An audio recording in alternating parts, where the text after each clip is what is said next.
Lesson 2 in Module 1. This is a really quick session and I just want to do this for completeness purposes. I want everybody on this training to understand where we are now, how we've got there and what that means for where we're going in the future with regards to our AdWords campaigns and marketing. So it's a really brief run through history.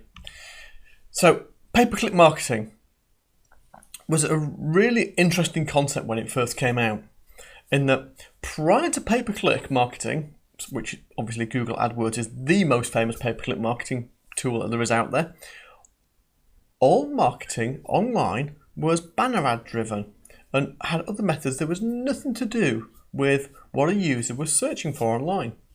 So pay-per-click came out and the whole concept was, we're going to first of all, show ads that are relevant to something that a user is searching for, which by definition meant that by the time this came out, there was something called search and a search engine of sorts, although they were really basic back then.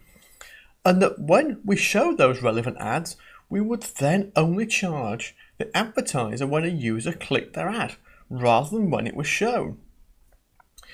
Those two steps alone were groundbreaking. But then, a third layer was added into the model, which was to use a bidding system. So Google were not the first guys to do this.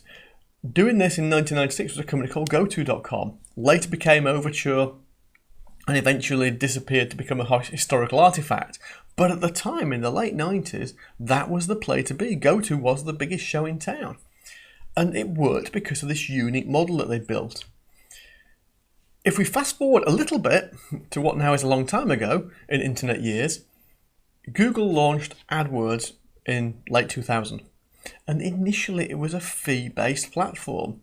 It still followed the principles of pay-per-click, so relevant ads only pay when they're clicked on an auction model, but Google managed the account. You couldn't actually, as a user, buy AdWords at that time. You couldn't manage AdWords. It was only later on that they then added a self-service portal and gave everything a bit of a revolutionary twist, which was that they added ad quality and not just bid as part of their algorithm for ranking where ads showed on the page and what showed. It was one-off at the time. They were the first people to do this. As we know, it's ultimately been successful because users want relevant ads. You don't want to do a search for a plumber, see an ad about a plumber and get taken to an acai berry landing page where someone's trying to sell you some health stuff. You want the relevant pages, and Google put all that in place. So that was revolutionary. If we fast forward to today, that revolutionary concept accounts for most of $17.7 billion in revenue per quarter.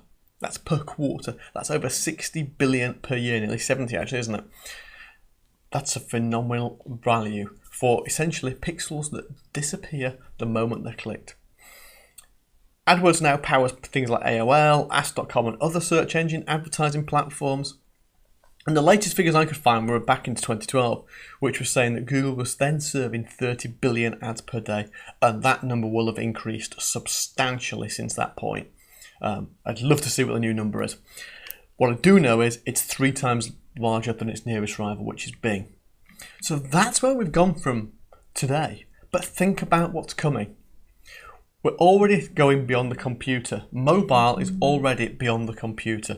Cell phones, tablets, iPhones, iWatches, these kind of things. This is where the future is going to go. The Internet of Things, when you look at things like Nest, home heating system controls, that's part of the Internet of Things. That's where we may see advertising in the future. I know somebody right now working on a project to place advertising on hand dryers, on wearables, personal data profiling, which is already existing in AdWords and other platforms like Facebook, is going to continue to become the place to be.